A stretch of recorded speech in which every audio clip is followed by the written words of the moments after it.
আমি তো কাউকে ঠকাইনি, আমি ঠকলাম কেন? আমি তো কারো বিশ্বাস ভাঙি নাই, আমার মানুষ বিশ্বাস কেন ভাঙলো? আমি তো কারোর সঙ্গে প্রতারণা করি না, তাহলে মানুষ আমাকে কেন প্রতারণা করবে? প্রশ্ন আছে না নাই? মাথায় রাখবেন, এটা ছোট্ট একটা উত্তর দিচ্ছি, অলওয়েজ এটাকে মাথায় রাখবেন।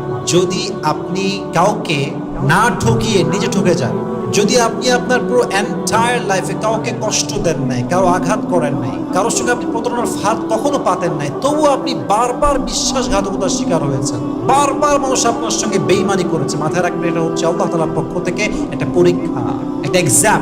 হি wants to see that how you face this exam, how you pass your exam. আল্লাহ দেখতে চায় যে আমার বান্দা আমার তো পরীক্ষায় পাস করে কি করে না। তাহলে যে ব্যক্তি কাউকে ধোঁকা না দিয়েও ধোঁকাবাজির শিকার হয়, যে ব্যক্তি কারোর সঙ্গে বেইমানি না করেও নিজে বেইমানির শিকার হয়, তাহলে বুঝতে হবে তাকে পরীক্ষা নিচ্ছে একজন। আওয়াজ দিয়ে বলেন তো তিনি কে?